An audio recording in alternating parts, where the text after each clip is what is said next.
रायगड, महाराष्ट्रासह देश विदेशातील ताज्या बातम्या पाहण्यासाठी मॅक्स इंडिया लाईव्ह चॅनलला सबस्क्राईब करा आणि बेल आयकॉन दाबायला विसरू नका.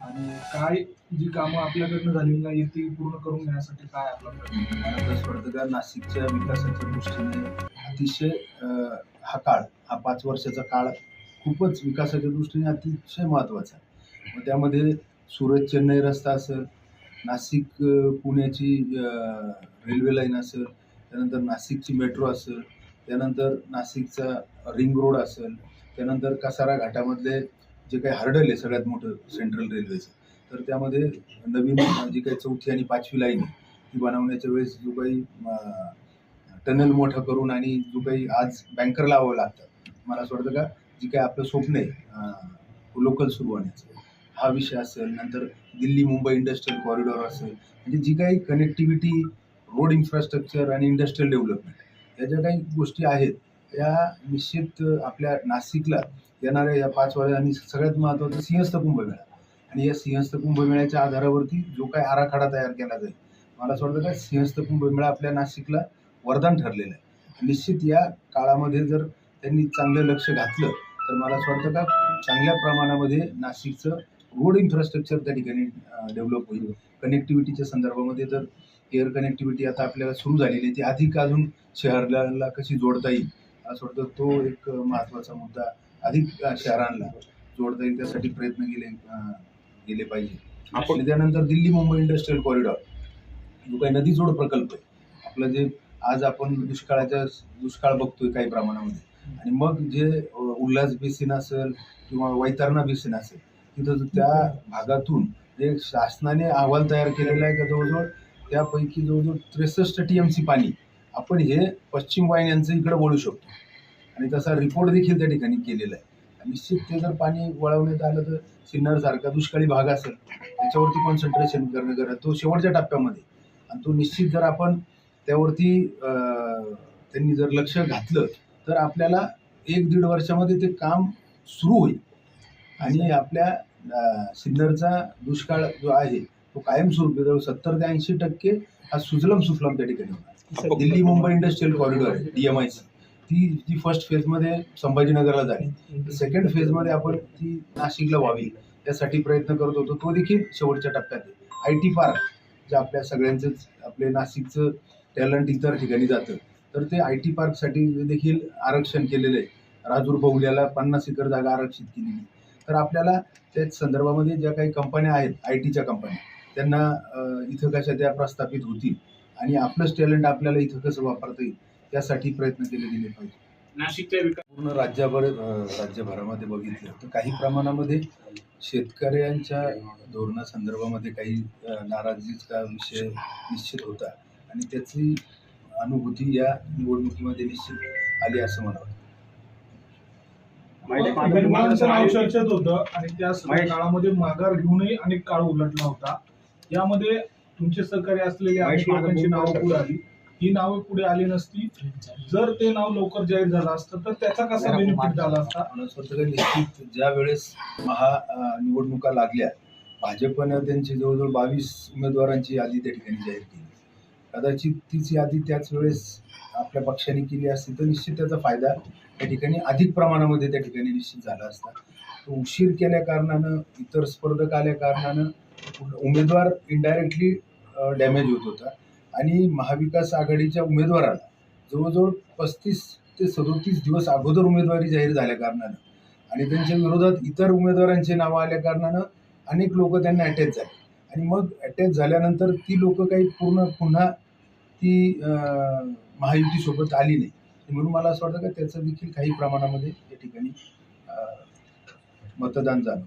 आपल्याला होत्या सुरू आपण जर उद्धव ठाकरे गटात राहिले असते तर हॅट्रिक झाली असती, आपल्याला ही खंत वाटते किंवा त्या निर्णयासंदर्भात? मला असं वाटतं की मी आता जे सांगितलं का नुसतं पदांपेक्षा आपल्याला कामं करणं पण तेवढे गरजेचं आहे.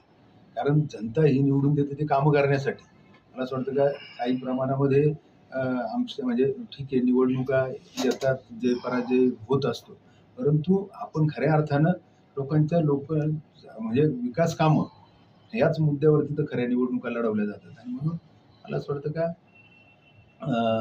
विकासच्या मुद्द्यावरतीच आम्ही या ठिकाणी आलो आणि निश्चित त्या माध्यमातून अनेक विकास कामं देखील करायला आपल्याला मदत त्या ठिकाणी झालीच.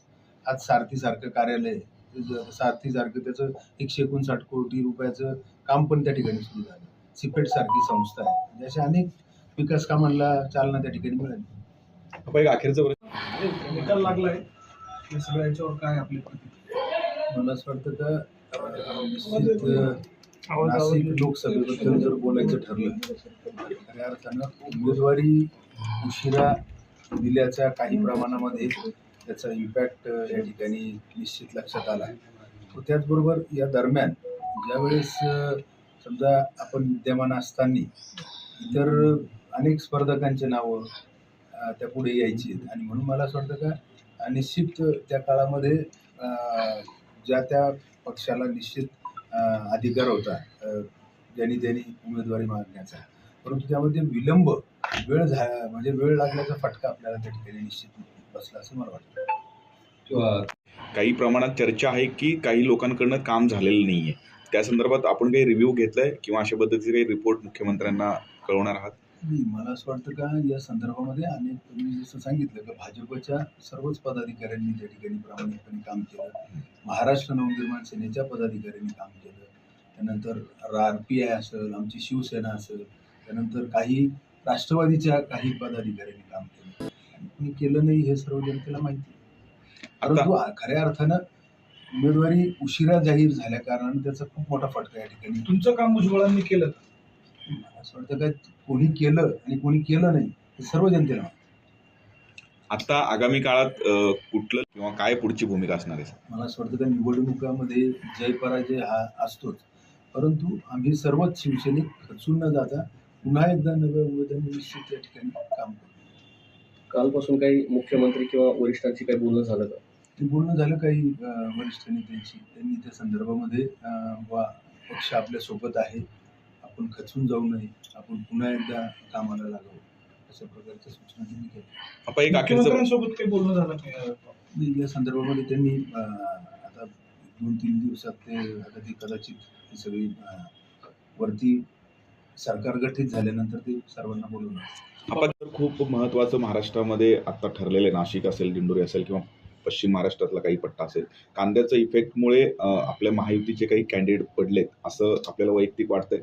नाही, खरं तर कांद्याचा प्रश्न नाशिकसाठी निश्चित गंभीर आहे. या संदर्भामध्ये सर्वात जास्त म्हणजे नाशिक जिल्हा संपूर्ण भारत देशामध्ये जवळजवळ 35 ते 37% उत्पादन हे केवळ नाशिक जिल्ह्यामध्ये होतं आणि म्हणून यासाठी प्रत्येकाला म्हणजे भाववाढ पण व्हायला नको, ग्राहकांना अडचण नको, अशा सगळ्या पद्धतीनं शासनाने तसं मेकॅनिझम तयार केलेलं आहे की शेतकऱ्याला 22 ते 25 रुपये भाव मिळावा. परंतु हे निर्णय अधिक म्हणजे कृषी मंत्रालय, अर्थ मंत्रालय, ग्राहक मंत्रालय आणि वाणिज्य मंत्रालय या 4 मंत्रालयांवरती अवलंबून असल्या कारणानं कदाचित हे निर्णय व्हायला, सगळ्याचे अभिप्राय यायला कदाचित 2-2, 3-3 आठवडे निघून जातात आणि म्हणून आपल्याकडं लाखो टनाने कांदा या ठिकाणी दररोज बाजार समित्यांमध्ये या ठिकाणी येत असतो आणि म्हणून त्याचा फटका म्हणजे निर्णय जर इन्स्टंट झाले, टाईम टू टाईम झाले, तर मला असं वाटतं का यामध्ये निश्चित शेतकऱ्याला देखील योग्य भाव मिळेल आणि ग्राहकाला देखील जास्त महागाईला सामोरं जावं लागणार असं मेकॅनिझम केंद्र शासन तयार करत आहे आणि मला असं वाटतं की लवकर मराठवाड्यामध्ये